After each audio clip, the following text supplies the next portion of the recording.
World दर्पण में आपका स्वागत है। मैं जितेंद्र कुमार आज लेके आए कुछ खास नया वीडियो के साथ। आज इस वीडियो में हम बात करने वाले हैं कि इंडियन कोस्ट गार्ड भारतीय तट रक्षक का जो फॉर्म निकला है उसका ऑनलाइन आप कैसे कर सकते हैं। जो कोस्ट गार्ड जो होता है ये होता है कि समुद्री का जो रक्षा कर सकता है। जैसे कि आप कोई अगर नेवी का कुछ हो जाए तो उसको सामान को आपातकालीन में सामान को पहुंचाना, समुद्री वातावरण पर्यावरण को सुरक्षित रखना। ठीक है, तो इस प्रकार का इसका ज़रूरत पड़ा था। 1975 में इसका एक गठन हुआ था। तो इसका ऑनलाइन हम लोग कैसे करेंगे, इस वीडियो में हम लोग जानकारी लेंगे कि ऑनलाइन करने का ये पूरा प्रोसेस क्या है, लास्ट डेट क्या है। ठीक है, तो इसका जो फॉर्म निकला है वह 17/8/2022 को निकला है। 7/9/2022 5:30 पे इसका डेट ख़त्म हो जाएगा। तो ऑनलाइन कैसे करना है इस वीडियो में हम बात करेंगे। ठीक है, ऑनलाइन करने के लिए सबसे पहले आप गूगल पे जाइएगा। आप गूगल पे लिखिएगा, हम ऐसे डिस्क्रिप्शन में हम इसका लिंक दे देंगे। गूगल में लिखिएगा joinindianarmycoastguard.cdac.nic। वहाँ पे जाने के बाद जैसे आप लिंक लिखिएगा आपके स्क्रीन पे एक होम पेज खुल के आ जाएगा। होम पेज आने के बाद आप यहाँ पे देखिएगा, अगर आप लॉगिन आईडी बना लिए हैं तो लॉगिन आईडी और पासवर्ड पे क्लिक कीजिएगा और डायरेक्ट खुल जाएगा। जो नया यूजर हैं जो फर्स्ट बार कर रहे थे, रजिस्ट्रेशन टू क्रिएट पे आप क्लिक करेंगे। जैसे आप रजिस्ट्रेशन टू क्रिएट पे क्लिक करेंगे तो आपके स्क्रीन पे एक नया फेस खुल के आ जाएगा। वो आने के बाद आपसे पूरा डिटेल पूछा जाएगा कि आपका नाम क्या है। ठीक है, यहाँ नाम लिखिएगा, माता का नाम, पिता का नाम। जैसे हम नाम लिख देते हैं, लिख दिए। उसके बाद पिता का नाम लिखिएगा।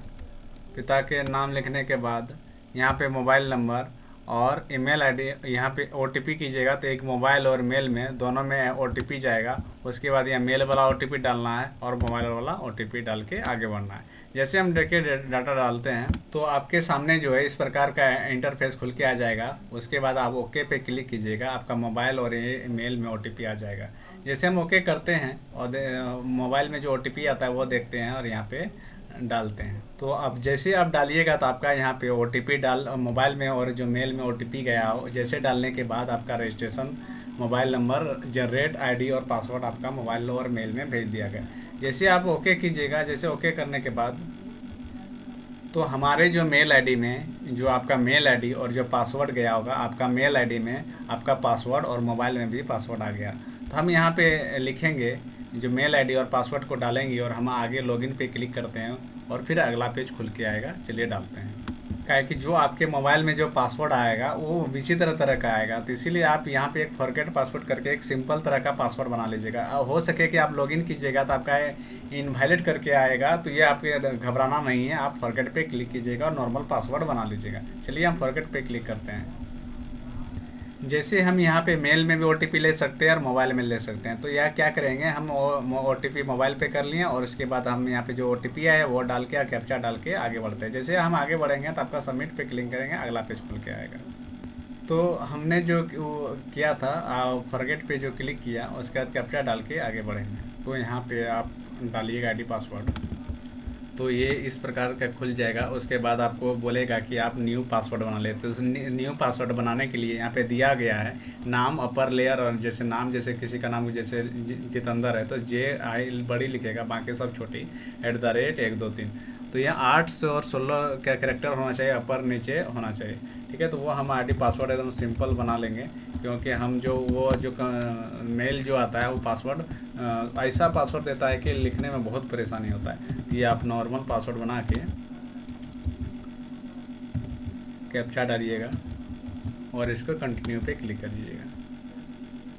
उसके बाद कंटिन्यू पे करने के बाद आपका जो है सक्सेसफुली मतलब हो गया है। ठीक है, ओके कर दीजिए, थोड़ा सा वेट कीजिए। जैसे वेट करने के बाद आपके यहाँ स्क्रीन पे एक आपका डैशबोर्ड खुल जाएगा। उसके बाद इंट्रोडक्शन, पर्सनल डिटेल पे पहले सबसे पहले इंट्रोडक्शन, अपना जो परिचय पूरा डिटेल भरा जाएगा वो पे क्लिक करना है। जैसे आप क्लिक कीजिएगा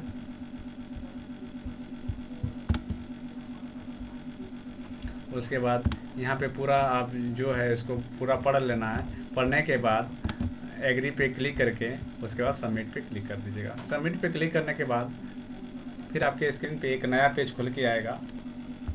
नया पेज खुलने के बाद आपसे पूरा डिटेल पूछा जाएगा। पूरा डिटेल आने के बाद यहाँ से फिर पूछा जाएगा कि आपके पास आधार नंबर है या इसके अलावा कोई दूसरा आईडी कार्ड है, तो वहाँ पे पैन कार्ड जो भी है, वोटर आईडी कार्ड, वो सिलेक्ट कर लीजिएगा। उसके बाद यहाँ वोटर आईडी कार्ड का नंबर लिखिएगा।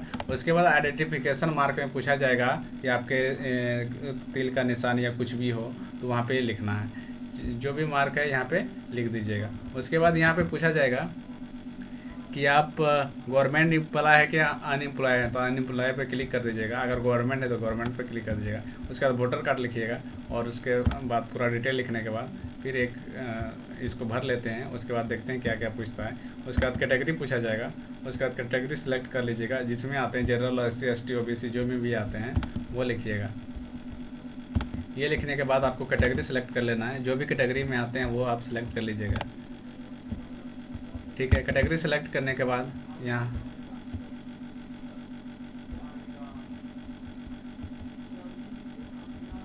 उसके बाद यहाँ पे आपको date of birth certificate number पूछा जाएगा, तो कि आपने कब सर्टिफिकेट बनाया है वो सिलेक्ट कर लीजिएगा। सेलेक्ट करने के बाद यहाँ पे आपको वैलिडिटी डेट पूछा जाएगा। वो वैलिडिटी देखने के बाद वैलिडिटी डेट वो सिलेक्ट कर लीजिएगा। उसके बाद डेट डाल दीजिएगा।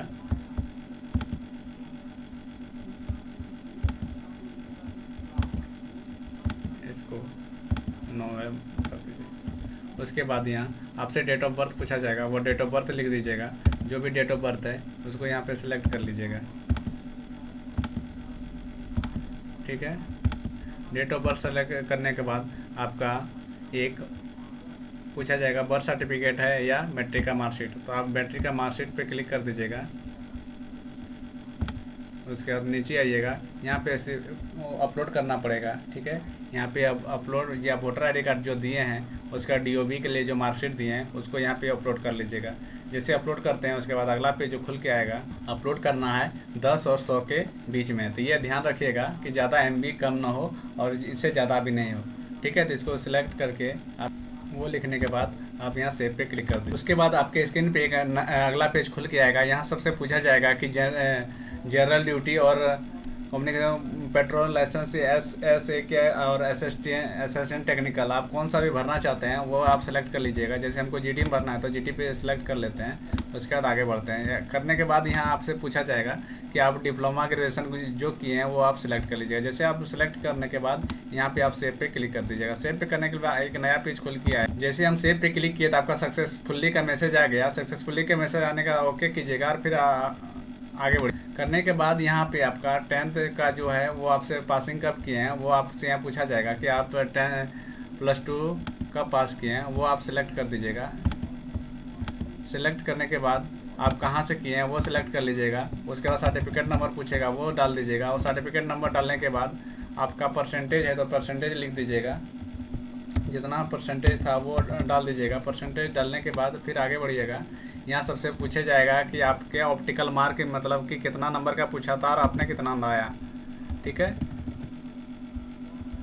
और फिजिक्स में कितना लाए, जैसे कि फिजिक्स में कितना नंबर, 100 नंबर का पूछा, इतना लाए आप, इसमें इतना लाए। उसके बाद सेव पे क्लिक कीजिए। सेव पे क्लिक करने के बाद फिर आपको सक्सेसफुली का आएगा, इस यहाँ पे ओके कर देना है और फिर आगे बढ़ जाना। पूरा डिटेल डालने के बाद यहाँ फिर ग्रेजुएशन डिटेल यहाँ पे डालिएगा। जैसे ग्रेजुएशन पे क्लिक कीजिएगा फिर ग्रेजुएशन का आपको पूरा डिटेल भरना पड़ेगा।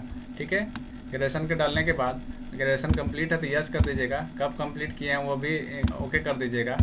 ठीक है, आर्ट्स है कि साइंस है वो सिलेक्ट कर लीजिएगा। उसके बाद आर्ट्स है तो आर्ट्स सेलेक्ट कर लीजिएगा। उसके बाद जो कॉलेज से आप किए हैं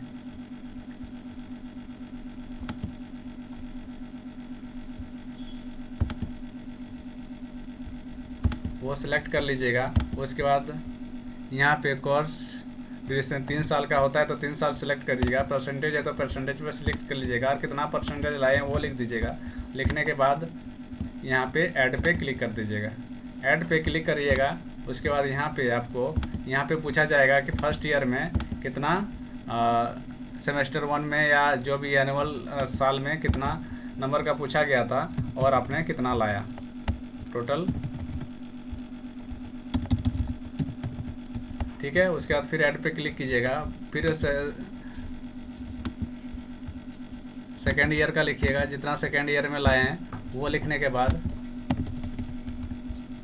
वो नंबर लिख दीजिएगा,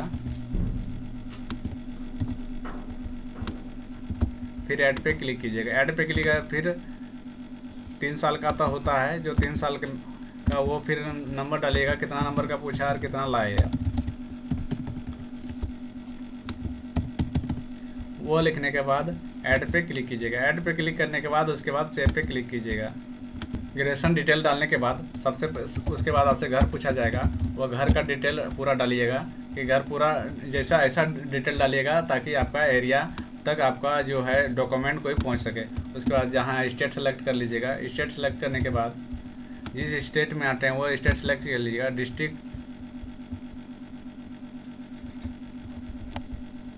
वो सिलेक्ट करने के बाद यहाँ पे स्टेट पूछा जाएगा, आप यहाँ पे स्टेट सेलेक्ट कर लीजिएगा। स्टेट सेलेक्ट करने के बाद सेव पे क्लिक कर दीजिएगा। सेव क्लिक करने के बाद फिर आपका अगला नया पेज खुल के उसके बाद यहाँ पे देखिएगा आपसे जो पूछा जाएगा एनसीसी में है यस है तो यस, नो है तो नो, ठीक है। इसके बाद नीचे आ जाइएगा, नीचे आइए,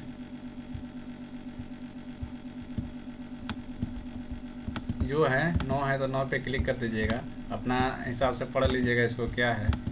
मेरे हिसाब से नो है, इसको नो पे क्लिक कर देते हैं, ठीक है। नो पे क्लिक करने के बाद यहाँ पे सेव पे क्लिक करेंगे। सेव पे क्लिक करेंगे फिर आपका सक्सेसफुली का मैसेज आएगा, ओके कीजिएगा, आगे बढ़ जाइएगा। यहाँ पे आने के बाद आपको यहाँ से सबसे पहले आपको फ़ोटो अपलोड करना है, उसके बाद सिग्नेचर अपलोड करना है और लेफ़्ट राइट का थंब अपलोड करना है। थंब अपलोड करने के बाद यहाँ पे पूछ रहा है कि राइटिंग थंब, ठीक है। राइटिंग मतलब कुछ लिखना है, ठीक है, लिख के करना है। तो इसका सिग्नेचर के बाद राइटिंग यहाँ पे कुछ इन्फॉर्मेशन लिखना है। उसके बाद आप डॉक्यूमेंट पे क्लिक करके आप अपलोड पे क्लिक कर देंगे। अपलोड सेव करने के बाद आपका फॉर्म जो है फिलअप हो जाएगा। उसके बाद आप एक स्टेटस चेक कर लीजिएगा और एक फॉर्म को प्रिंट कर लीजिएगा। स्टेटस चेक कर लीजिएगा कि क्या सही है नहीं है, उसके बाद आगे बढ़िएगा। फ़ोटो जो है ये नाम लिखा हुआ रहना चाहिए और डेट लिखा हुआ है, सिलेक्ट लेके खिंचाना है। उसके बाद यहाँ पे सेव पे क्लिक कर दीजिएगा। उसके बाद फी पेमेंट और सेंटर चूज कर लीजिएगा और आपका इस तरह का फॉर्म फिलअप हो जाएगा। सेंटर चूज कर लीजिएगा, उसमें जो सेंटर जो पूछा जाएगा आप जिस स्टेट में आते हैं वो उसको सिलेक्ट करके उसका अगल बगल जैसे 30 किलोमीटर सेलेक्ट कर लीजिएगा कि उस एरिया के अंदर में आते हैं। और सेलेक्ट करने के बाद इसको अपलोड कर दीजिएगा, आपका फॉर्म फिलअप हो जाएगा। इस तरह आप कर सकते हैं।